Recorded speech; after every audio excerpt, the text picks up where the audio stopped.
Hello guys, bn146 here. Welcome to today's video. So like was mentioned at the end of the last one, we're going to do some game analysis today. And this will be a classical game that I played in my very last classical tournament. I also intend to use the video to introduce how I like to analyze games. Now, for many people, this is how analyzing chess games go. They open the game in an engine, an app with an engine, and then with the engine on, they go through the moves one by one, looking at the engine's top recommendation, and that's it. And I mean, it's fine, but in the end, you realize that you don't get to learn much because the engine can't teach you why it makes these moves, and it can't show you the plans that it has in mind. So I prefer to analyze games in 3 different phases. Analyze each of the different phases independently, the opening, the middle game, and the end game, based on different things. So I'm going to show that method even as we go through the game, and we also try to learn from it. Okay, so this was my game against Mr. Hasford. I was white, he was black. It was round 4 of the 4th stronghold tournament. At this point, I think he was in the sole lead. He had 3 out of 3, and I was tied for second with 2.5 out of 3. And so we were paired. This was my second classical game against him. I'm still on a 0% score. I think I lost the first one in some endgame. This one too. So I had a number of nice games on that tournament. But although I lost this one, I think it has the most instructional content. It wasn't decided early on. There weren't any big mistakes early on. So it was a nice strategic struggle up until the end game, and it's good for demonstrating some opening ideas, some medical game structures, some end game principles. So it's a good game to analyze. So let's start. Let's go through the opening. I started with 1d4. I don't remember much about the preparation that I had done before the game, but I know that he plays the Semi-Slav against 1d4, especially the Moran structures, where he usually takes a structure like this. And then many times after I play c4, he can play this d takes c4 and then b5. They also play the similar structures as black. So I was actually looking forward to meeting that structure. So all of these moves are normal moves. That's intent. I opted for queen c2 here. Throughout the opening, there are many points that we could both have gone for difference. For example, he had queen bishop g5, g3 is an option, queen c2, which I played later on is an option, and the e3 is an option. The early e3 is maybe more solid, and it has the advantage of completing development quickly. Of course, the obvious downside is that it's shutting my dark squared bishop.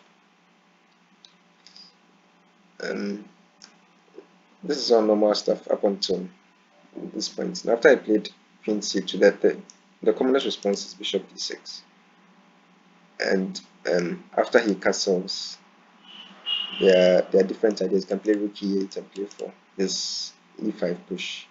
You can also, after castling, play for d takes c5 and then b5 ideas, putting a bishop here on b7. But he went for bishop e7, which is slightly less, putting a bishop in a slightly less active square than d6. I'm not sure what the idea is, but I mean it's a move, it's playable. But what it does is that it blocks this file, which is the file that you later want to put your rook on. So it makes the e5 plan a little slower to achieve. So if you play bishop e7, probably it's best to go with some other plan here. It's perhaps b6 and bishop b7 here, playing for the eventual c5. So it's playable. I also went for bishop e2. Also slightly less active than the usual bishop d3. I don't really know why, but I think maybe I was afraid of some sort of attack on this knight. I don't know, but it's also quite playable. And we both castled, and then he played rook e8. Looking at it now, um, it makes you wonder why then he didn't just put the bishop on d6 on the last move. Because if you play rook e8, then that's suggesting that you do want to play the e5 push. But then playing bishop e7 and then rook e8, you are wasting a tempo because you are going to waste another tempo playing bishop d6 or bishop f8 before you're able to push e5. So it's a slightly combining those two ideas makes it loses one tempo, and maybe I could have made use of that. After I looked through the Open Explorer, the move that was suggested was rook d1, with the idea that whenever it is that you are ready to play e5, you're also going to weaken this d5 pawn. And so after taking on e5, I'm going to take on d5 as well. And then because I have this rook here eyeing your queen, you can't take back and leave a piece on the square d5. So I'm going to force you into an unfavorable isolated queen's pawn structure. But okay, I didn't go for that. What I did was just to transition the game straight away into the middle game. So we can analyze this opening, and in the openings, I like to analyze them using an Open Explorer. Now, when you use an engine to analyze your openings, because the engines are based on brute calculation, the lines that they give more often than not aren't super accurate, and then the evaluations are many times all over the place. Later on, when the calculates move like 30-40, it realizes that a lot of the impressions it had made are false. So the engine, say on your phone, analyzing your, apart from super tactical openings like gambits and the like, with these slower d4, d5 especially openings, you get moves that may not be so useful. But then with the Open Explorer, you get to, and this one is set to master over the board games played by 2200 plus federated players. So you get to see what the masters are playing in the position, which are usually good.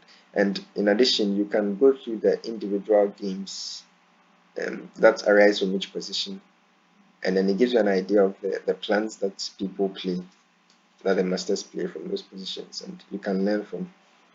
So you not only learn the moves, but then you get to see the ideas behind them, the plans behind them, which is another thing that the engines can't give. So you realize that we played a lot of the common moves, queen c2, and yeah, so here bishop d6 is the commonest, about 13,000 games, forget that.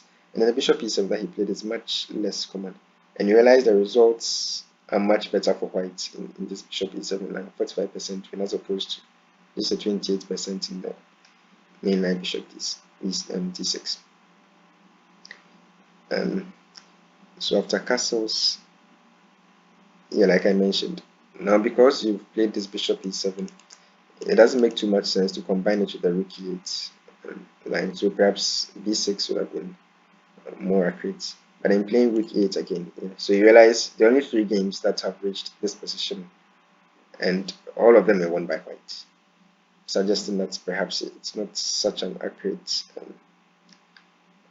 continuation. But I went through the 3 games. It's not like black is losing out of the opening or anything. All the 3 games were won much later. It's not at all a mistake or a blunder. It's just slightly inaccurate. It just wastes one tempo. That's the long and short of it. So at this point, I transitions out of opening, so we don't need that database anymore. And I played c takes d5. Now, rook d1 is the move that was played twice, and then another person tried e3, which both make sense to put the bishop here, the rook here. But I wasn't so sure what to do.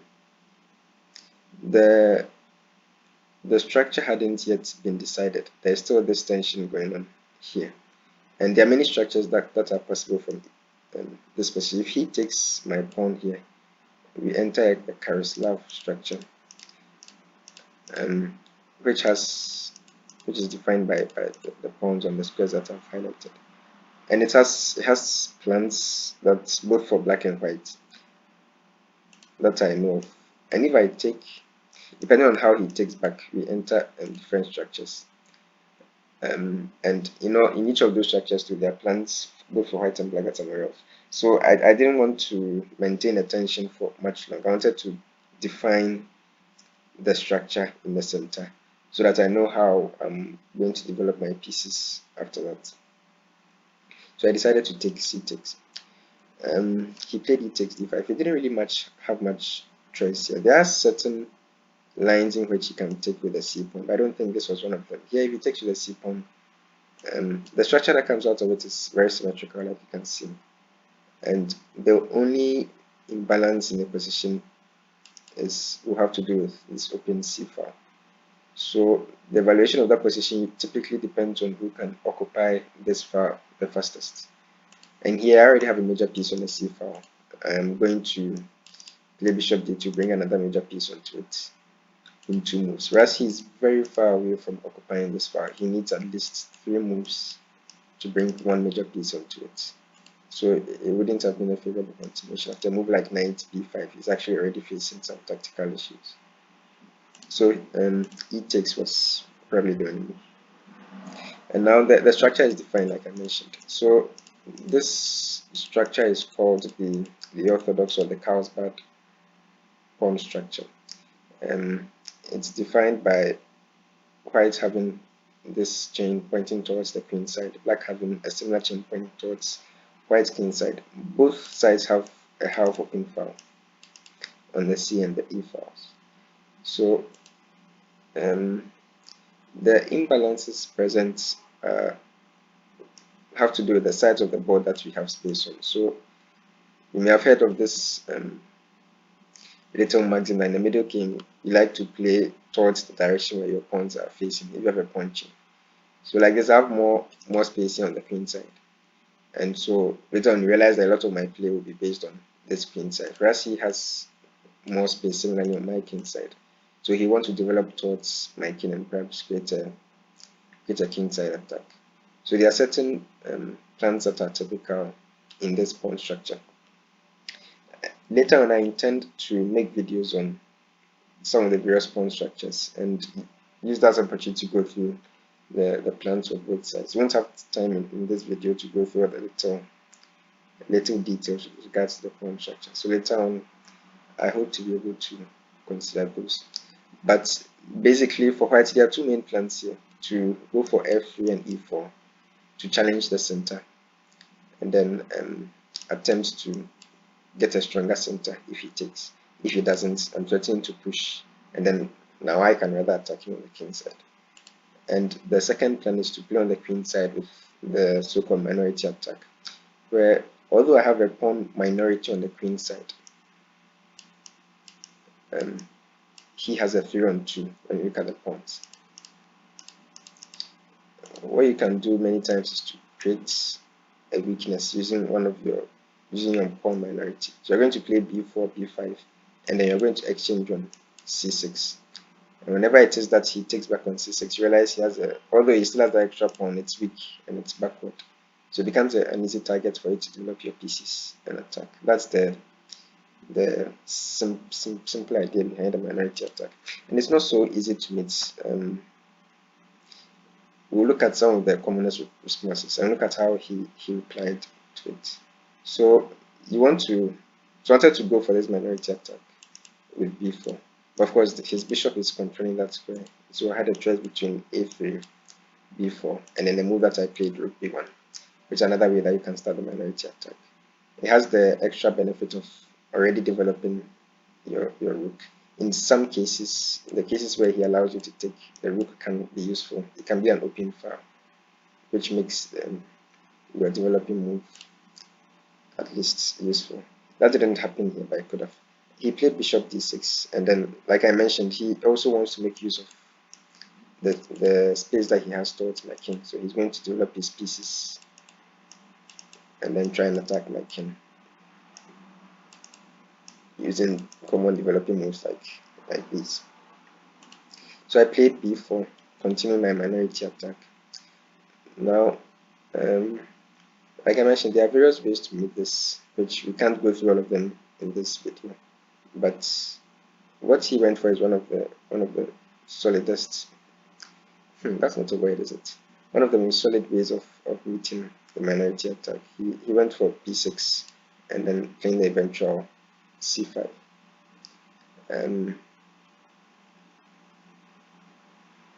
Now we'll look at how that changes the structure later on.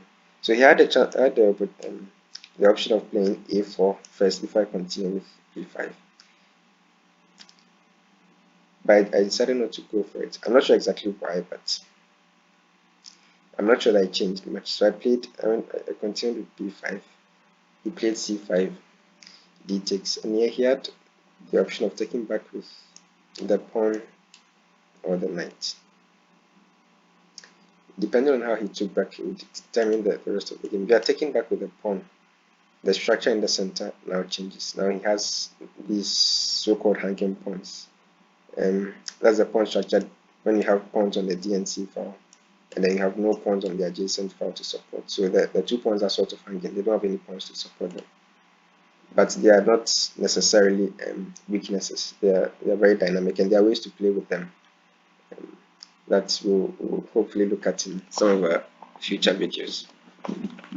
But then he didn't go for this. He took back with the knight, creating an isolated queen's pawn, but then also increasing the activity of his pieces at the same time. So the knight is better than the hanging pawn structure that we saw. This bishop is slightly better. With this bishop coming out, you can see he gets a lot of activity in exchange for it. But now the structure has changed again. So I mentioned I like to analyze the middle game separately. And with the middle game, you analyze it according to the structure that you were playing in, and then the plans that you came up with. So we saw the first pawn structure, that was the Carlsbad, and then I played this minority attack. Now that has ended, and now the structure has changed into an isolated queen's pawn, which also has its own set of rules, and then the plans that you come up in this structure. So for the isolated queen's pawn structure, a lot of the imbalance there clearly, of course, is the isolated queen's pawn. Now what that affords the side with the pawn here, black, is the ability to attack my king. He can use the pawn as a sort of a pivot around which he can develop his pieces. He can make use of this outpost. He has this half open file. He can play f5, f4 together with these ideas and attack my king. Whereas the benefit that I also have is that the pawn can become weak in many endgames. So my plan would be to neutralize his attack, to try and hold the pawn in place, stop it from advancing, and then in the end game, after many of the minor pieces come off, I can try and win that pawn. So for the side defending against the isolated queen's pawn, the most important square to control becomes the square in front of the pawn, because you don't want the pawn to be able to advance successfully. If you can do that, then it can exchange itself for some other pawn, and then that imbalance gets neutralized. So a lot of the game becomes about controlling this square d4, and so I'll be developing my pieces in such a way that I'll increase and make firm my control of that square, and then I'll try and exchange of some of the minor pieces and then try and win that pawn in the endgame. So that was my basic plan from here on. So I played rook d1, hitting the pawn, controlling the square, and then attacking the pawn itself. He played bishop b7, holding the pawn. I wasn't so sure about this move, bishop b7. I thought the bishop would be more active also on this diagonal. I don't know, but because I am definitely going to play this move, knight d4, sooner or later. And I don't like that it restricts the bishop to a purely defensive role. It's not doing much apart from holding that pawn. And the thing is, I'm not exactly threatening to take this pawn yet. If it's to play something, anything else, because of this little reveal that he has on my king, the pawn for now is safe. So I'm not sure about this, but I mean it's not bad. I played bishop b2, and with the same idea of controlling that square as much as possible. He played rook c8. I played rook b to c1. Rook e7. With the same idea of developing, looking at my king. Now there are some ideas of getting this queen and bishop battery on that diagonal. Now I didn't like the fact that his rook was x-raying my queen. He already had ideas of a move like knight c2 e4 on the previous move. So I wanted to move. I had to move my queen out of the way. Now the options to move into were to b1, to d2, and then to f5. Of course, I chose f5. It's obviously is the most active square available. d2 is just not good because you put some knight on e4, for example, and then b1. I mean, it's not a bad move if f5 is controlled, but then if f5 is available, of course you go for f5. And here he played queen e6, which is another one of the moves that in hindsight I didn't really like. And this is why queen e6 is a good move if I don't have the reply that I have towards it. Like I mentioned, black's plan here is to attack me. My plan is to neutralize his attack. So a queen exchange isn't something I'm totally against, because then his attack becomes much less potent. But then the problem here is that when I take, he doesn't take back with the rook, but then takes back with the pawn. And now he has neutralized the isolated queen's pawn. That imbalance in the position is gone. And so the position becomes much more equal than it was. So that was the idea. And that would have been a good idea if I didn't have this move, knight d4. When I saw this move, I started feeling that I should be slightly better. And now I hit his queen, I defend my own queen, so I don't neutralize the isolated queen's pawn. I basically force him to exchange queens, and now his attack on my king, it's very inexistent. He can't really go back, and then that would just be giving me one or two, I think two extra tempi for free, which is unacceptable. So he's forced to take knight takes. And now, like I mentioned, the attack on my king is not going to happen. I'm still controlling the square. It's difficult to see the counterplay that he has in exchange for this isolated pawn. So after tempo on the bishop, he plays bishop f8, and I played bishop f3. Now this is the idea behind this move. Like I already mentioned, the key square I want to control here is the d4 square. The bishop where it is right now on e2 is not doing much apart from defending this pawn, which is not even being attacked. On f3, of course, it's much more useful attacking the isolated pawn that I hope to win sometime later on. But then, even more important, it frees the e2 square for my knight to come into. My knight on e2 is also strengthening my control of the d4 square.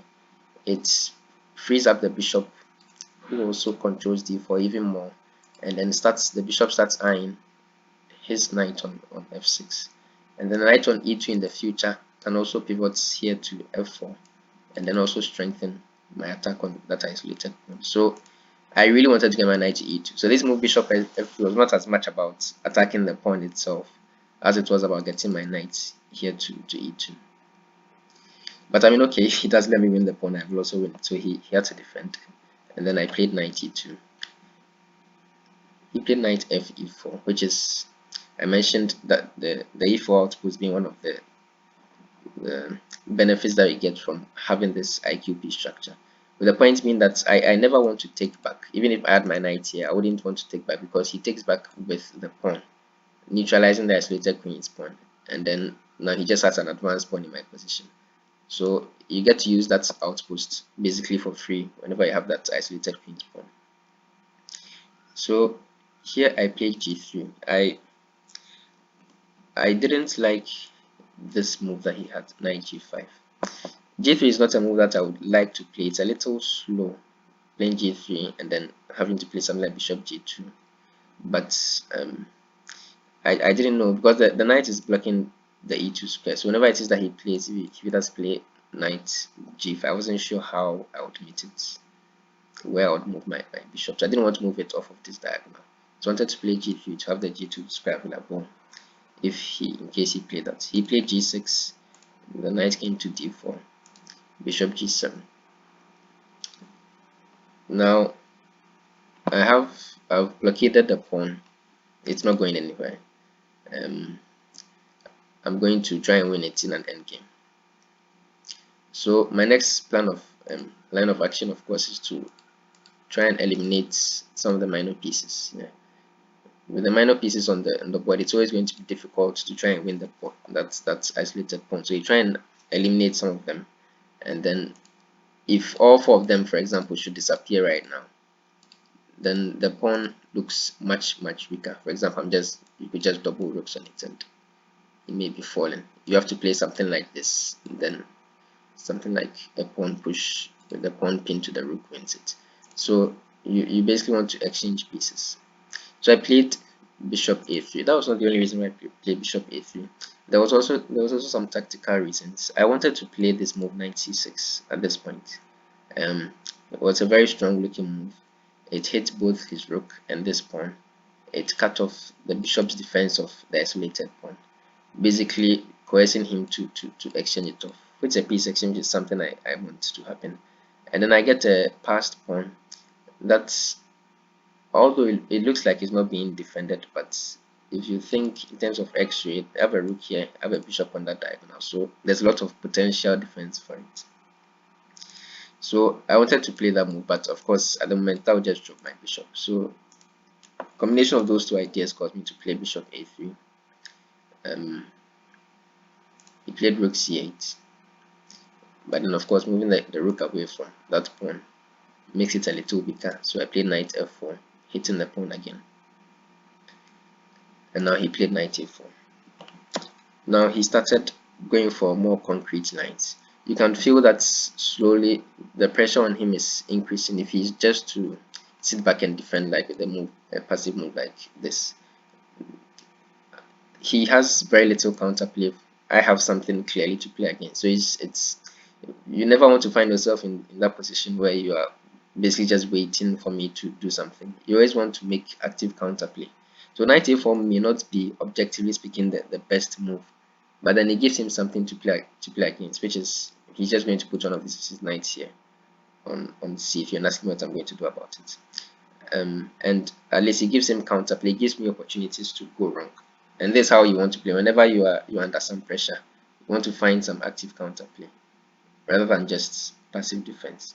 So now I do get to play my knight to c6 move, and then he played knight to c3. Now the game is getting quite tactical. I played rook d3, threatening to at some point in time take twice on the square. He played bishop takes on c6, pawn takes, rook takes. Now at this point, I'd already calculated that I would get the pawn back immediately, because now this guy is the rook is pinned to the knight is pinned to his rook, and he played f5. Now f5 I think was a mistake. Now this is what I'm threatening to just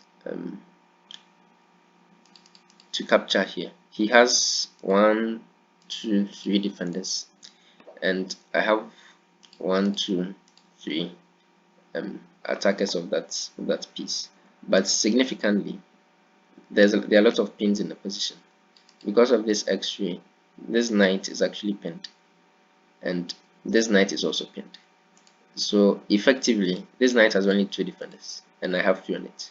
Whenever it is that I take here with the knight, he can't take immediately with his knight, which is the idea behind my attack. So he played f5 to hold this knight into position. A secondary idea is just to take this knight. If I take this knight, he can't take back with this knight because it's pinned. So he's forced to take back with the rook. And now I've eliminated one of the defenders of this guy, leaving just 2. whereas I still have 3 in attack. So then that knight becomes ripe for the taking. So he played f5 to try and hold his knight into position. But that was a slight mistake, I think. And we'll see on the next move. So now I'm already thinking about taking the knight still. I still eliminate it as a defender of this guy. So when he takes back with the pawn, now I can't take back with the knight, which would mean a clean extra piece because his pawn will be attacking my rook. So after takes, I have to take with the rook instead. But then in this line, I can show the line instead of forcing you to visualize it, where it appears like I can win 2 pieces for the rook. Yeah, in this position I go up 2 pieces for the rook. But then I realized that it had a problem with it, namely that whenever it is that I move my bishop off of this diagonal by playing bishop takes e4, rather than having to take here, he can play this intermezzo move, knight e2 check, which means a clean rook in exchange. So I saw that, and so instead of playing bishop takes, I played king g2, getting my king outside of that checking, and now making the line that I just showed a real possibility. And he played king f7, which was a blunder. So now I should win for the simple reason that because of the 2 pins that I showed earlier on, now this knight is actually just hanging. So the win was that to take no, this is what I played instead. The win was just to take this knight, and this knight is pinned to the rook. So say bishop takes, then I take the knight off. Now if he takes back, I just take and I'm up a piece. So he probably doesn't want to take here. He tries to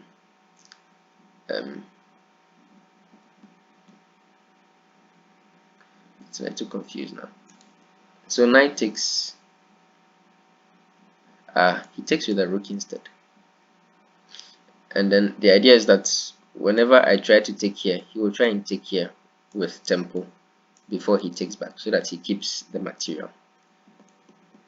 But then the problem with this line was that when I take knight takes and then rook takes, bishop takes, rook c1, I have this move, bishop d5 check, because of the fact that he played this king f7, forcing the king somewhere, and then I take back, and then I'm still up a piece. So after he played king f7, this knight was just hanging. I was supposed to go up a piece, but I missed. I mean, it's slightly complicated. I missed that was the best line. And then what I saw was the previous line that I showed, where I win 2 pieces for the rook, and that's what I played. And that was a problem that I realized from my play in this tournament. Whenever it is that I had something that looked good, better for me, I failed to look further for something that may be even better. Because if I had spent a little more time, perhaps I would have realized that the piece was just hanging.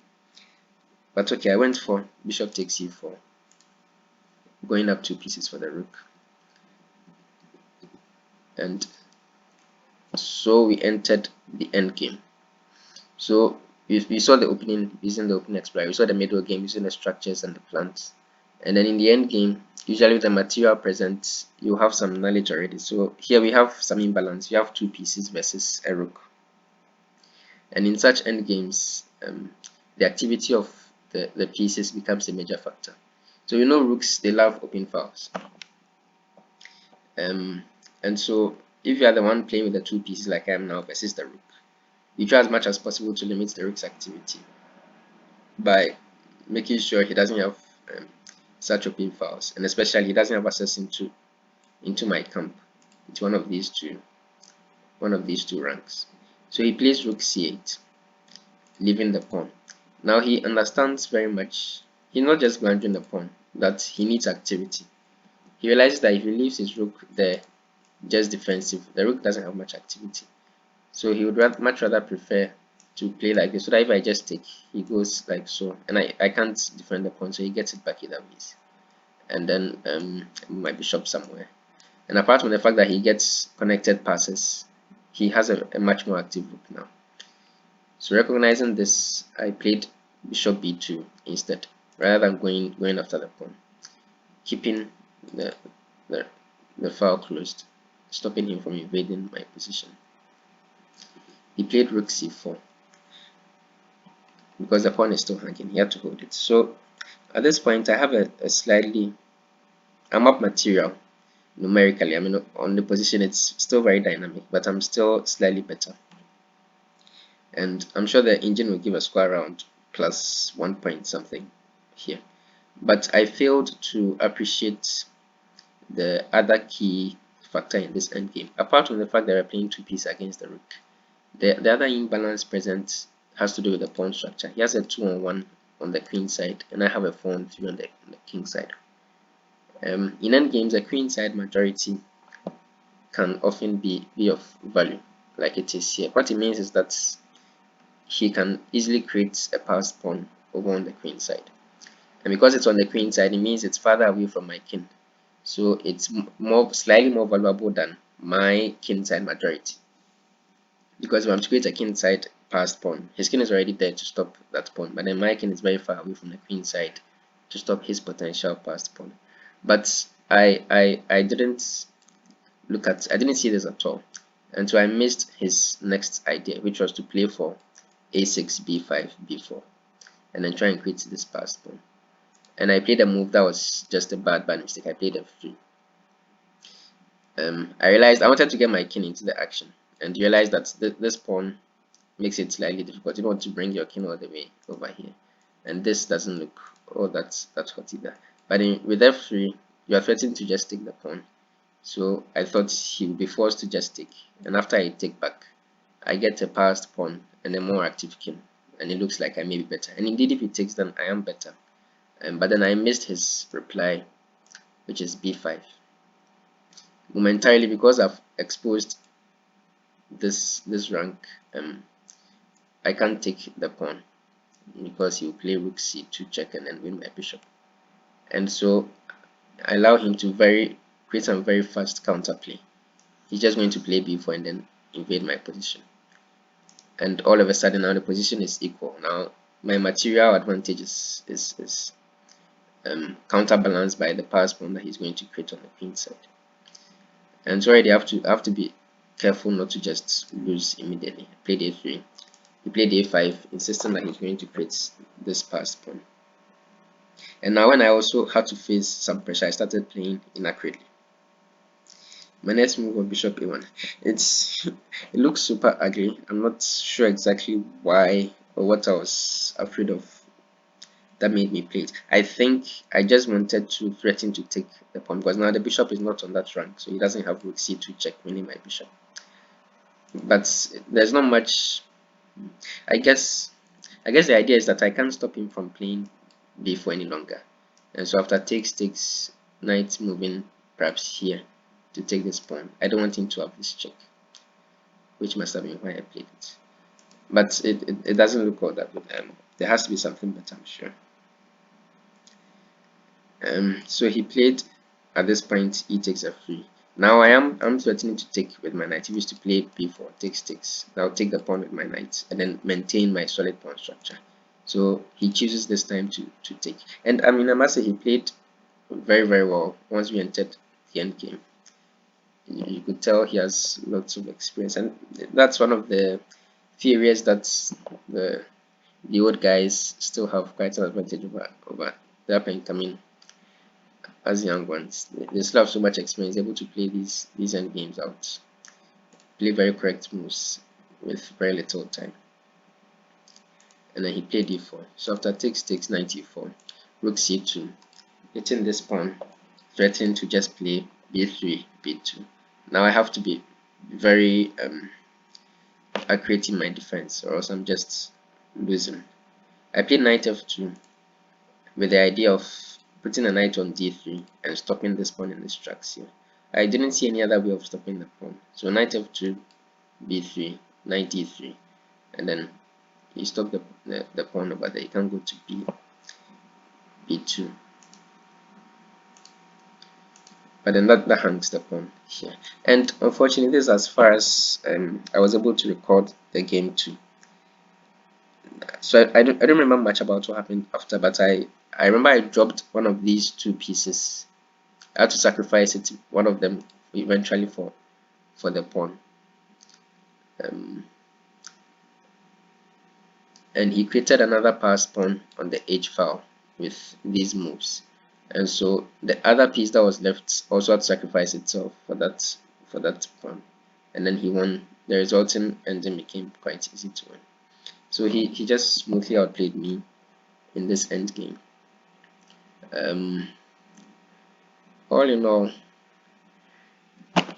can I take home from it? The opening was quite well played. I liked how I played the middle game especially, and I like how I had a smooth. I got some smooth pressure with the right middle game plans up until the point in time where I should have won a piece. But the end game was I made too many mistakes, and I was down on time, so I kind of use that as an excuse. But obviously there's much that I have to learn about this and many other end games. So that was the game. I hope you also learned something from it. So at this point now, I like to then do a computer analysis to perhaps show the tactical details that I may have missed. So I usually avoid using engines to analyze games until I've done my own analysis, and at the very end you can use the engine to point out those little moves. So the engine is looking through the game.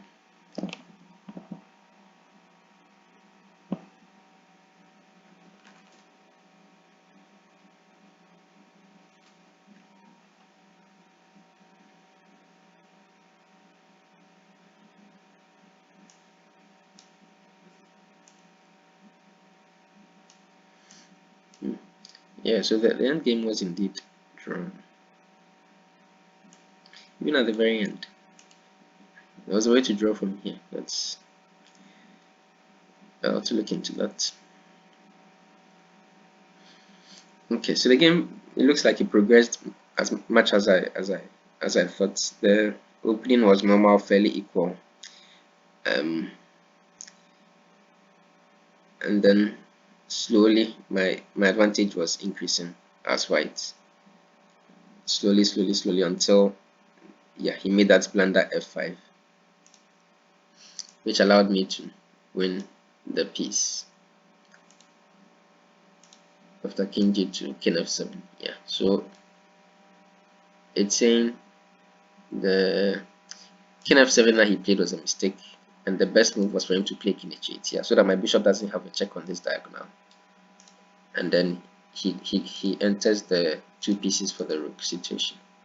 But then king f7 being a mistake, my bishop e4 was also a counter blunder, because the pawn was just hanging. Yeah, knight takes c3 was just a free piece.